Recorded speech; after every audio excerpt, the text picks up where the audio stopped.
Welcome back. The government has proposed policies and levies for civil registration, migration and citizenship services that will likely dent further the depressed pockets of millions of Kenyans beginning January next year. Some of these fees have increased by up to 2,500%, making it difficult to afford these basic services. But how did the government come up with these new rates, and what impact will they have on the levies of ordinary Kenyans? KTN's investigative reporter, Ode Francis, interrogates this issue.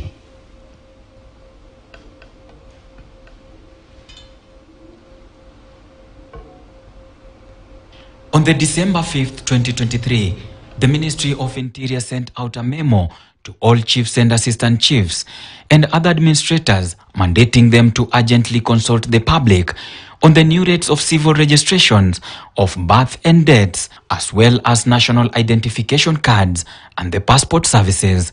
But KTN News has determined that this exercise was not premised on the law that obliges public participation. The public was neither given enough time or information to share their views on the matter, nor did the government consider their feedback before adopting the new levies. KTN News has obtained a document detailing the proposed reviews charges, fees and levies for registration and identification services. The document reveals a shocking increase in all fees related to these services, which some increment is as high as 2,500%. A sample of the table shows the percentage increase in the fees.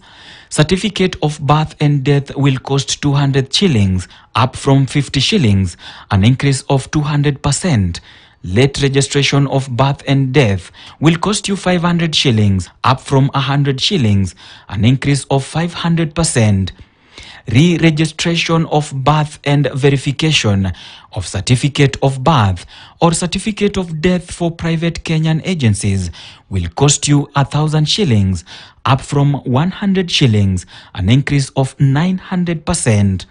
Amendment of a record of birth will cost a Kenyan 1,000 shillings, up from 40 shillings, an increment of 2,400%. To verify or authenticate a government service of Kenya agency, one will have to pay 500 shillings, up from 100 shillings, which is an increment of 400%. Amendment or addition or alteration of name of child of a record birth will cost 1,000 shillings, up from 40 shillings, an increment of 2,400%. To obtain vital statistical reports for private entities, one will have to pay 2,000 shillings, which is currently free of charge. The same applies to vital statistical report for government of Kenya agencies, which will cost 1,000 shillings, also currently free of charge. If a Kenyan died abroad, his or her death registration will cost $150, equivalent to 23,000 Kenyan shillings with the current exchange rates. The same applies to registration of birth of Kenyan occurring abroad, which will also cost $150, up from 50 shillings. The State Department for Immigration and Citizen Services proposes to introduce a subsidized fee of 300 shillings for the application of a national identification card, which currently does not attract any user charges. For duplicate and replacement of ID, the State Department for Immigration and Citizen Services proposes to review the fee for this application from 100 shillings to 1,000 shillings to align it with the cost of production and the current market rates.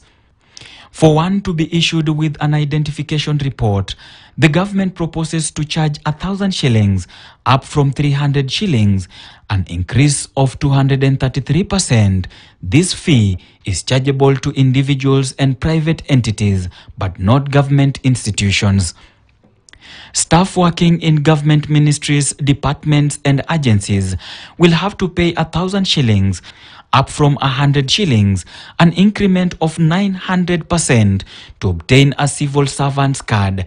They will also have to pay 1,000 shillings, up from 100 shillings, an increase of 900% to receive staff badges, which previously costed 350 shillings.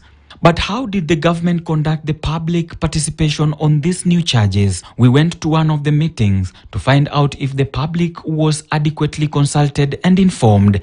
In Kajiado County, Ngaimurunya, Ongata Rongai, at the DO's office, those who attended the meeting did not know the agenda until the DCC announced it during the meeting.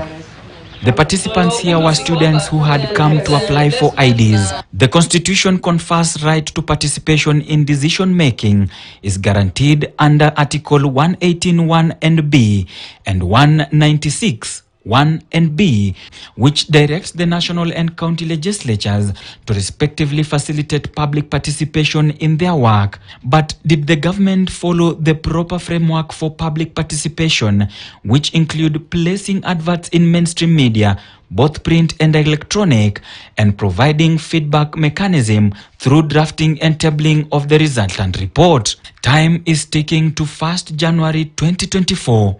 Ode Francis, KTN News, Nairobi. As Kenya celebrated Jamhuri Day, it's also joined the rest of the world in celebrating universal healthcare.